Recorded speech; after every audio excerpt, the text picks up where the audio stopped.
Hello viewers, you're welcome the telecast of Potter's House Christian Mission, Ibadan, Nigeria.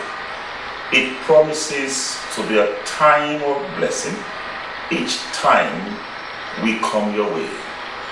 And I know that the Lord will bless you through this program that is called What Saith the Scriptures.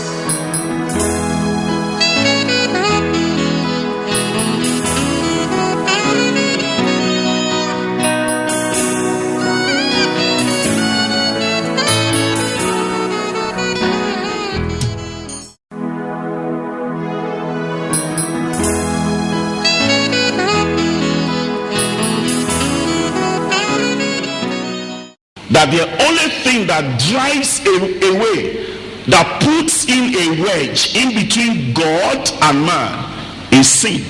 But I think I should also let you know that you might come to a church, in fact you might come so close to the altar and yet far from God's presence.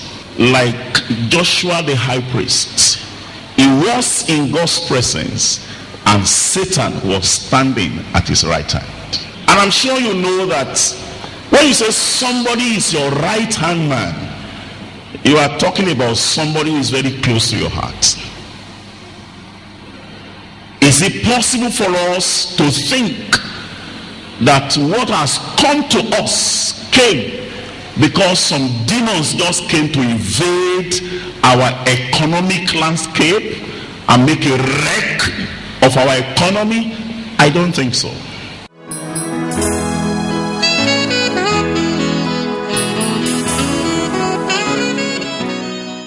So I know that God, in his gracious mercy, will always arrange for his own. So part of divine arrangement for Elijah, even though everybody was suffering in the whole nation of Israel and in the neighboring nations, God arranged that Elijah will not suffer.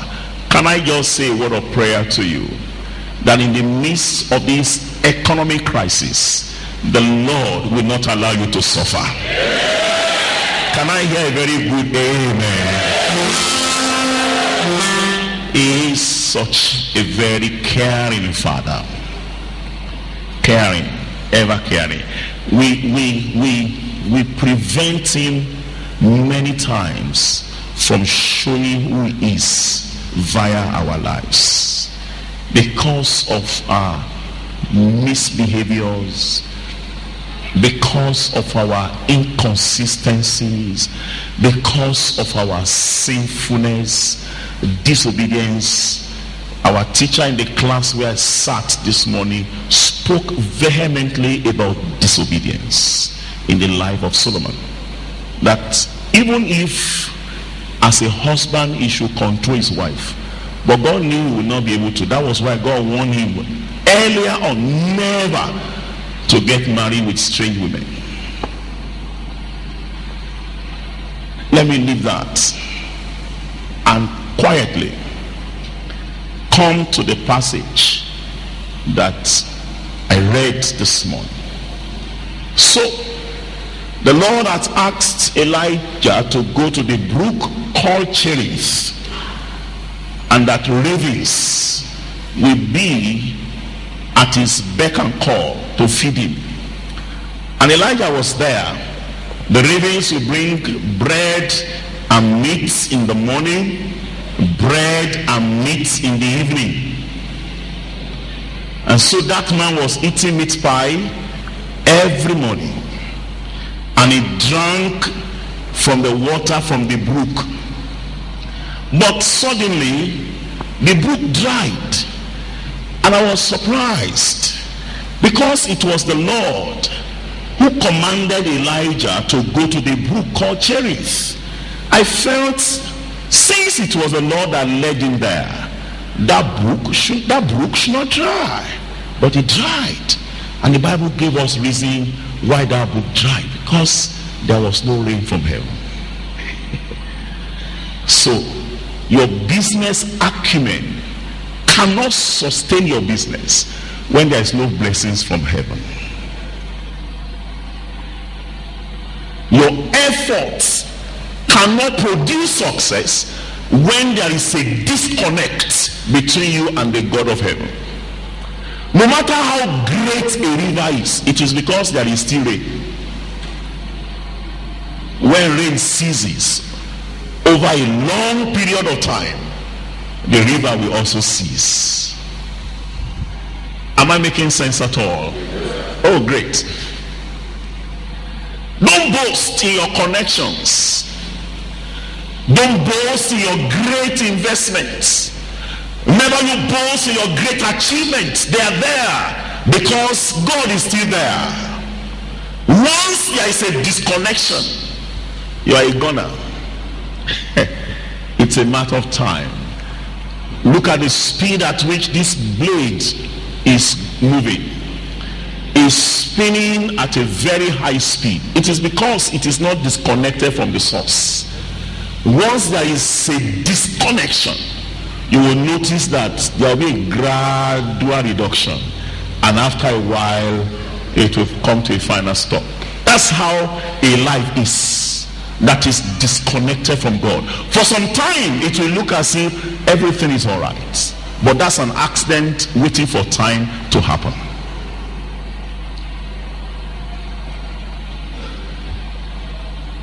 When the brook dried, the ravens are not saying they are not going to bring bread and meat, but there was no water for the man of God to drink. So God made another arrangement. It's so wonderful that this God pairs. Why will you make him your enemy? I just wonder. Why will you hate your own help? The book of Proverbs 8 somewhere said, those that hate me love death. Why will you hate God? Why will you disobey God? For what reason? Why will you dishonor him in your life? Why won't you live by his instructions?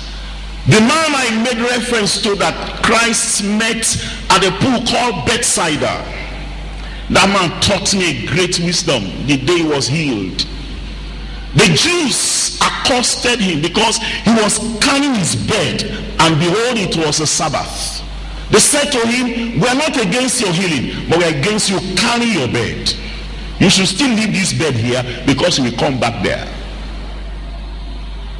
It is unlawful for you to carry your bed on the Sabbath. And the man looked straight into their eyes and said, he who healed me, the same said unto me, carry your bed and walk. He who made me whole, he who made me a woman, has the right to tell me how to live my life as a woman. He who made me a lawyer has the right to instruct me on how to practice this legal profession of mine. He who made me a businessman has the right to tell me how to run that business. How can God make you who you are and something else tells you how to live your life? That's fraud. That's wickedness. He who made me a preacher should tell me what to preach. I shouldn't pick messages from the atmosphere or from the internet. He who made me a preacher instructs me how to go. He has the right. I must listen to him. I must wait for his instructions. I must wait on it until he speaks. If he has not spoken, he has not spoken. Honestly, I could have come to this pulpit this morning and tell you, friends, the Lord has not said anything to me. Maybe we should pray that he will speak. What will I preach if he has not spoken? Why should internet, Google, tell you how to get a wife? He who made marriage has instruction on how to get married, and has instruction on how to live as a husband and how to live as a wife. He who made education also teaches us how to go about it. Have you not read? Christ asked them, have you not read? Haven't you seen the instruction manual? Won't you read it and understand how he wants you to live your life? And so this Elijah, even though there was no record that he prayed that God, the brook is dry, what else to do? God himself was the one who came. This is an oil-rich state, and we know that what price the federal government used as the benchmark in the budget, they couldn't even realize it. The thing is cascading, nose diving, and the government appeared to be confused. They don't know what else to do. If the brook dry, has God dried in his ideas? Ever fresh, ever flowing, David called him the very present help in the time of need. He has never come late at any time. Kai, why won't you trust such a God? Where else can you find such a help? Where else? Where else? And you see, God just told him, go to Zarephath. Now Zarephath is in Zidon, and it's very strange that Zidon is not Israel. Very strange. I hope you know, when we are reading the Bible study, we read 1 Kings chapter 11. Some of the women, strange women that Solomon married, actually was from Zidon. The Zidonians that turned his heart away from God. Now you wonder, how could God use a widow from such a territory? I don't know too. I'm just begging that when we get to heaven, there should be a day separated for question and answer. I am piling questions. I want to ask Jehovah if he will permit it. Only that we may know everything when we get there, and there will be no reason to ask. But honestly, I want to ask questions. So many things I have found in the Bible, and I said, no, Lord, why is this like this? If you can't answer me now, maybe when we come to you, there will be a question time, and you will sit down to field questions. And you know, the Lord told Elijah, go to Zarephath. I have commanded a widow woman there to sustain thee.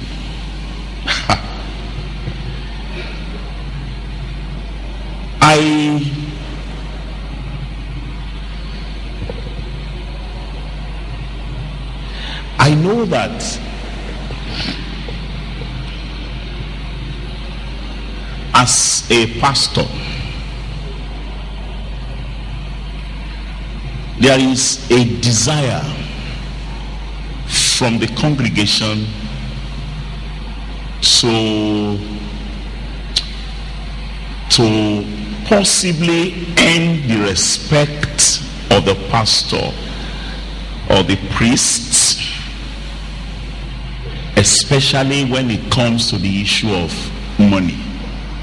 If you want to take money from my hand, respect me, treat me with dignity, say to me some sweet things, so that I will know that you know that he who pays the piper dictates the tune.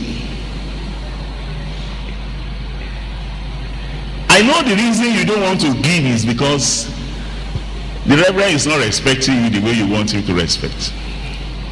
It's all right. It only tells me that you are not God sent. That's the simple truth. You see that the Bible didn't say, I have begged a widow to help you. No, he didn't beg how. He didn't say, I have appealed to a woman to sustain it. What did God say, please? I have commanded. So when you bring your offering with pride in your heart, something tells me it's from you, not from God. God does not beg a man to give. God does not appeal to a man to give. He commands. And of course, we read today in the book of Hebrews in our Bible study that even for his son that he receives, he chastises. When I beat my children when they were still beatable, they don't look for another father. They still come back to me. But if I beat somebody else's child, he may not beat me again. So I just know it's not my child. So even in the faith, even as I labor among brethren, and somebody misbehave, I could sharply rebuke that person. And another person misbehave, I pretend as if I don't see. They say, but why are you not saying something? In my heart, I said, this one is not a child. If I do now, he will run away. He's not my child. But the one that God has given to me, I rebuke them sharply. They say, I'm sorry, sir. Please, it's all right. I won't do that again. And then we are going together. How can you imagine Jesus looking at Peter and saying, get thee behind me, devil? And yet Peter was still following. Would the priest say that to you and you come next Sunday?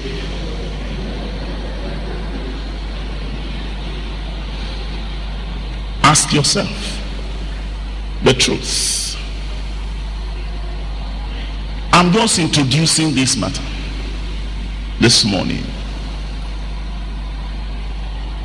And I see that Elijah promptly obeyed.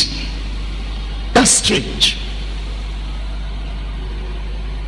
The person that God has sent into lived in a land outside the shores of Israel, one. Number two, a woman. Number three, a widow. How do I survive? If the woman is a Christian like me, then she doesn't treat me as a beggar. She knows that I'm a part owner of whatever she has. I don't know whether you understand. Yes. In the church, there is no member of a church who is a beggar. We are the one that made them beggars, because we do not know that what we have is jointly owned by all. The church in the Acts of Apostles, the Bible tells me they have all things common, not all things in common. There's a difference between having all things in common and having all things common. Two different things. So as a brother, even if I don't have a car and I am jobless, your car is my car. So when I want to ride in your car, I don't beg. I just want to share out of our Father's inheritance with you. So I'm a sharer and not a beggar. That's how Christians should live. You are waiting for them to come and lick your boots before you show them help, because God has blessed you so much, and they should understand that you are number one in All Saints Anglican Church, Warri. It's all right. I have told you, I don't know whether when I came the last time I mentioned it, that if you are 5 times my size, if you die and they bury and you decay and you turn to soil, you cannot feel one headband. Are we still together? Are we still friends? Oh, great. And so The fact that that woman was not a Jewess should discourage Elijah. The fact that it was not, even if she's not a Jewess, a Zidonian, and yet a man like Elijah, it will be understood. But a woman, and on top of that, a widow, which means no man lives with her. So how will Elijah explain? Back into a woman's house whose husband no day. Let me leave it. We will ask questions in heaven. And you see the Bible, so beautiful. Verse 10. So he arose and went. I'm on 1 Kings chapter 17, verse 10. So he arose and went to Zarephath. And when he came to the gate of the city, behold, the widow woman was there, gathering of sticks. And he called to her and said, fetch me, I pray thee, a little water in a vessel, that I may drink. If somebody is looking for firewood, where do you think that person should go? Should go to the bush.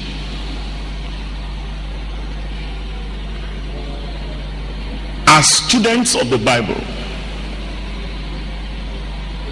you will agree with me that when the Bible talks about the gate, even though it is usually the entrance into the city, but that's where the elders sit to formulate policies and to execute them. The wise sit at the gate. Now, I am wondering in my heart, what must have happened that this woman, looking for firewood, didn't travel to the bush to gather, but came to where elders. Imagine that somebody wants firewood and he went to the National Assembly in Abuja to be looking for firewood. Is that not what Nigeria has turned to? I'm asking. I know I'm not afraid to say it, even though I respect our leaders, our political leaders, and I accord them the respect that the Bible asks me to accord them. I wonder in my heart, if we go there, who and what kind are we going to find? And I don't want to again create fresh pain in my heart over this country, Nigeria, this morning. I feel I should just concentrate my thoughts on this matter. But because I'm a Nigerian, I'm a Christian, and I'm interested in the good of this nation, God will help us. Abraham was going to Moriah under God's instruction to go and sacrifice his son and make him a burnt sacrifice unto the Lord. And it's very strange that Abraham was going into the forest and he was carrying firewood from his house. Does it make sense? Somebody is going to the river to go and take his bath. He carry a bucket of water from his house. They go 3 kilometers. Won't you ask him to visit a psychiatrist very quickly? That what amount of water will you need to take your bath that you will not get in the river? I wonder why Abraham did that. But I seriously realized that Abraham knew that the wood in the forest will be wet and they will extinguish his fire. In the wood that he has treated, seasoned, trusted and tried over the years, such that is combustible enough for the kind of sacrifice he wants to make. And so he had his reasons. This woman simply showed to me that even the forest lacks supply. I don't know whether it's true. Somebody told me yesterday that cooking gas 18 kg or 18.5 kg is now 6,000 plus. Have not bought. I will ask my wife. She's much more current than I do when it comes to prices of things like that. But you know, I just try to imagine the level of poverty in that land, that where men, great men, ought to sit, sticks were only available. When I see the kind of politicians we produce and we send to represent us, either at the federal level or state level or local government level, I wonder whether there are no more Nigerians that are intelligent and God-fearing. Why are we gathering sticks to be at the gates? I don't know why I'm talking so much about Nigeria today. I'm so bothered and burdened for this nation. I am near worried. Sticks are lifeless. Sticks are dead. When you see sticks on the ground, sometimes you cannot trace from which tree they came from because of long-term disconnection from their source. At the gates, that's where Elijah met this woman, gathering sticks. At the gates, the Bible uses a very, very strange phrase.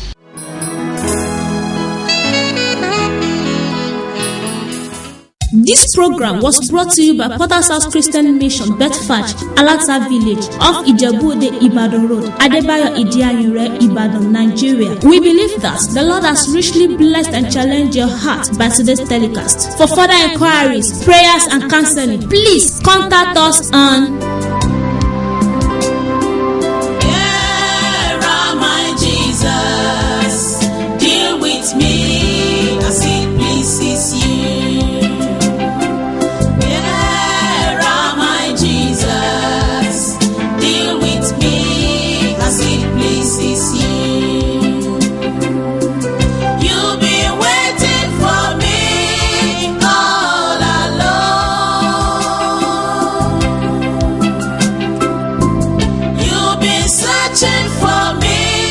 Thank you, and God bless you.